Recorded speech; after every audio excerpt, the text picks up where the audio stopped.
আসসালামু আলাইকুম ওরহমতুল্লাহি ওয়াবারাকাতুহ।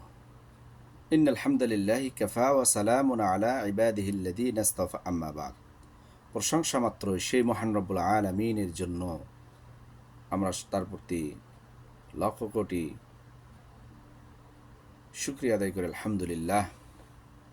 প্রিয় নবীর প্রতি আমরা দরুদ পাঠ করি, আল্লাহুম্মা সাল্লি আলাইহি আল্লাহুম্মা বারিক আলাইহি।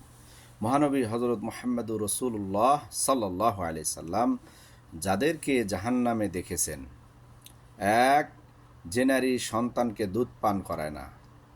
দুই, আমলহীন বক্তা, কাজ মুখে কথা বলে যা, তার বিন্দুমাত্র আমল নেই, শুধু নিজেকে জাহের করার জন্য সে জাতির সামনে পেশ করে, কিন্তু তার ভিতরে কোনো আমল নেই।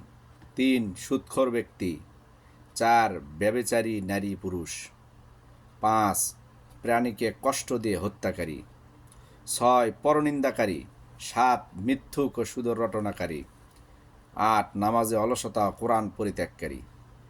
আল্লাহ সুবহানাহু ওয়া তাআলা আমাদেরকে এই কাজগুলি থেকে বিরত রাখুন, এবং যে কাজগুলি আল্লাহ নবী সাল্লাল্লাহু আলাইহি ওয়াসাল্লাম আট ব্যক্তিকে দেখেছেন জাহান্নামে, আল্লাহ তাআলা যেন আমাদেরকে এগুলোর সাথে সম্পৃক্ত না করেন।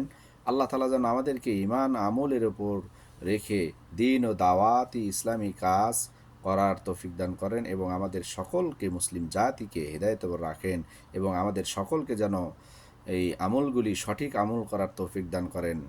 আমরা যেন জান্নাতের অধিবাসী হতে পারি, জাহান্নাম থেকে পরিত্রাণ পেতে পারি। আল্লাহ সুবহানাহু ওয়া তাআলা আমাদেরকে তৌফিক দান করুন। আল্লাহুম্মা আমিন।